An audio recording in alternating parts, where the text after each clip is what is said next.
हमने body fluid and circulation में plasma वाला पार्ट कर लिया है। अब फॉर्म्ड एलिमेंट वाला पार्ट करते हैं।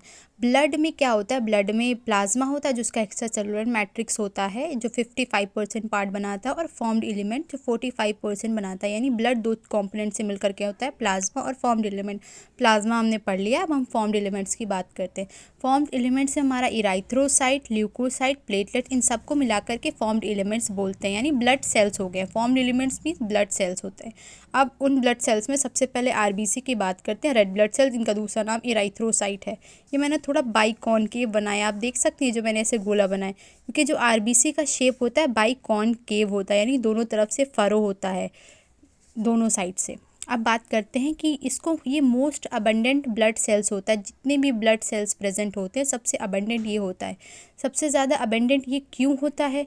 क्योंकि ये जो है 50 से लेके 55 लाख पर mm³ ऑफ ब्लड में प्रेजेंट होता है। mm³ ऑफ ब्लड की वैल्यू होती है यानी 1/मिलीमीटर³ इज इक्वल्स टू 1 माइक्रोलीटर। तो यानी 5 से लेकर के 5.5 बिलियन आरबीसी पर mm³ ऑफ ब्लड में प्रेजेंट होगा। ठीक है, यस। एडल्ट की बात करते हैं तो अडल्ट में रेड बोन मैरो का जो फॉर्मेशन, अडल्ट में रेड ब्लड सेल का फॉर्मेशन रेड बोन मैरो के अंदर होता है। ये मैंने स्पेस टिक किया है क्योंकि ये एनसीईआरटी में दे नहीं रखा, ये वाला पॉइंट जो मैं अभी बताऊंगी, मगर ये इंपॉर्टेंट है तो जानना ज़रूरी है इसका, कि जो सबसे पहले जो आरबीसी के फॉर्मेशन के प्रोसेस का नाम होता है इराइथ्रोपोइसिस। और आरबीसी का फर्स्ट फॉर्मेशन जब आप एम्ब्रियो थे, तो यानी आप जब जेस्टेशन पीरियड था 9 मंथ में आप डेवलप हो रहे थे, तो पहली आरबीसी योक सैक में बनी थी। ऑल्सो ये लीवर और स्प्लीन में भी बन सकती है, और आपके बर्थ के बाद ये रेड बोन मैरो में बनना शुरू हो गई। ठीक है, और ये बोला जाता है कि आरबीसी के अंदर न्यूक्लियस नहीं होता। मोस्ट ऑफ द मैमल्स के अंदर आरबीसी के अंदर न्यूक्लियस नहीं होता। यहाँ ऑल ऑफ द मैमल्स कर देंगे तो गलत हो जाएगा, क्योंकि एनसीईआरटी में most of the mammals they रखा है। और इसका शेप कॉनकेव होता है। ये रेड कलर का होता है क्योंकि इसके अंदर, अब ये असर्शन आ सकता है या क्वेश्चन आ सकता है कि ब्लड सब रेड कलर का क्यों ज़्यादा दिखता है? क्योंकि सबसे अबंडेंट जो सेल्स होता है ब्लड में वो उसमें रेड कलर का होता है। क्यों रेड होता है? क्योंकि इसमें आयरन कंटेनिंग कॉम्प्लेक्स प्रोटीन होती है जिसको हीमोग्लोबिन बोलते हैं, और हीमोग्लोबिन में आयरन होता है, इस वजह से उसका कलर रेड आता है। तो ये असर्शन रीजन में भी पूछा जा सकता है, ऑल्सो एक क्वेश्चन भी पूछा जा सकता है। और बात करें आगे कि एक हेल्दी इंडिविजुअल के अंदर जो है 12 से 16 ग्राम हीमोग्लोबिन प्रेजेंट होता है 100 ml ऑफ ब्लड में। 100 ml ऑफ ब्लड यानी 0.1 लीटर ऑफ ब्लड, यानी 0.1 लीटर में 12 से 16 ग्राम हीमोग्लोबिन प्रेजेंट होता है। और ये जो हीमोग्लोबिन मॉलिक्यूल होता है, ये मॉलिक्यूल कैसा होता है? एक सिग्निफिकेंट रोल प्रोवाइड करता है, एक सिग्निफिकेंट रोल करता है transport of the respiratory gases. यानी हीमोग्लोबिन सिर्फ ऑक्सीजन का ही ट्रांसपोर्ट नहीं कराता है, गैसेस का ट्रांसपोर्ट करा जाता है। खाली स्पेसिफिकली दिया जाए कि हीमोग्लोबिन ओनली ऑक्सीजन ट्रांसपोर्ट में हेल्प करता है तो ये क्वेश्चन गलत हो जाएगा। आगे बात करते हैं कि आरबीसी का जो लाइफ स्पैन यानी ऑन एन एवरेज कितने दिन आरबीसी रहता है अगर कोई बन गया है तो 120 दिन रहता है। उसके बाद ये स्प्लीन एक ऑर्गन होता है, उसके अंदर जाके ख़त्म हो जाता है। उसी को ग्रेवयार्ड ऑफ आरबीसी भी बोलते हैं स्प्लीन को, यानी कब्र, यानी कब्रिस्तान ऑफ आरबीसी। ठीक है, अब आगे दे रखा है, ये भी पॉइंट एनसीईआरटी में नहीं है मगर इंपॉर्टेंट है, जान लीजिए। Mammalian RBC do not have most of the cell organelles like mitochondria, ER, ribosome etcetera. यानी मैमल्स की जो आरबीसी, मैमल्स में हम भी आते हैं, जो मैमल्स की आरबीसी होती है उनमें most of the cell organelles भी एब्सेंट होते हैं, जैसे माइटोकॉन्ड्रिया, ईआर, राइबोसोम। अब एक क्वेश्चन है कि Y they lack nucleus and most of the cell organelles and why they lack mitochondria। तो ये न्यूक्लियस नहीं होता या most of the cell organelles इसमें इसलिए नहीं होता ताकि आरबीसी के अंदर मैक्सिमम स्पेस किसको दिया जा सके? हीमोग्लोबिन को दिया जा सके।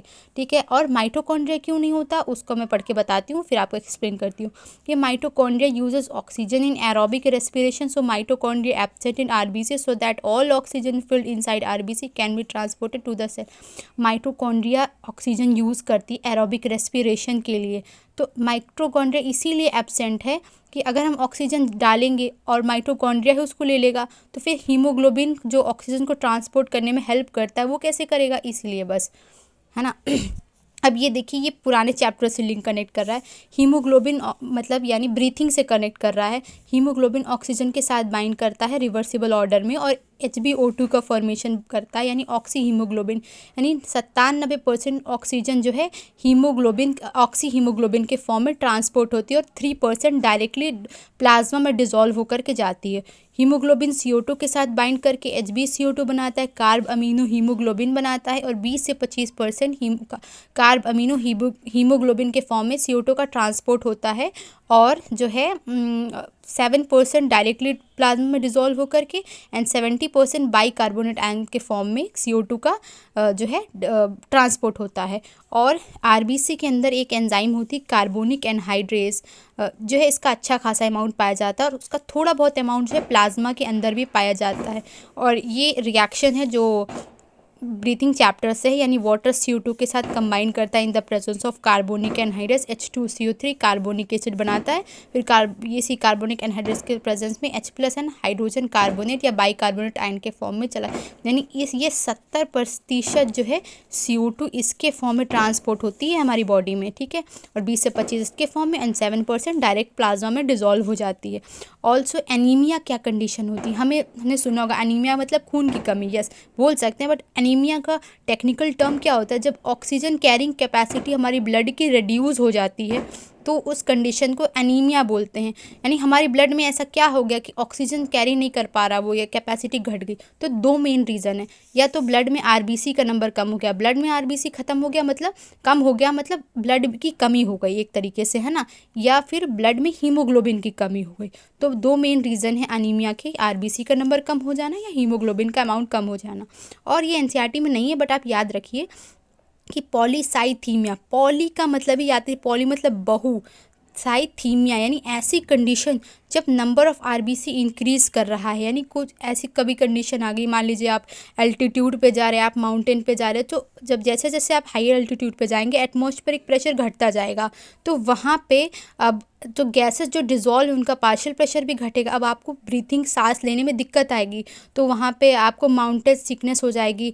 उस कंडीशन में आपकी जो है रेगुलर हार्ट बीट होगी, आपको चक्कर आएगा, आपको उल्टी आएगी। तो इस कंडीशन में हमारी बॉडी हमेशा खुद को बचाने की कोशिश करती है, तो क्या होगा कि RBC का नंबर बढ़ा देगी। तो जब RBC का नंबर बढ़ेगा तो ताकि हमारी बॉडी कोशिश करे कि ज़्यादा से ज़्यादा उस टाइम जो है ऑक्सीजन लिया जा सके, तो बस एक डिफेंस मैकेनिज्म की तरह काम करता है, जस्ट एक कोशिश ट्राई करता है। जब तभी हायर जहाँ अल्टीट्यूड पे लोग जाते हैं तो उनको सांस लेने में दिक्कत आती है, जो ज़्यादा हिल एरिया पे रहते हैं। That's it. और आगे भी है टॉपिक, उसको कंटिन्यू करेंगे।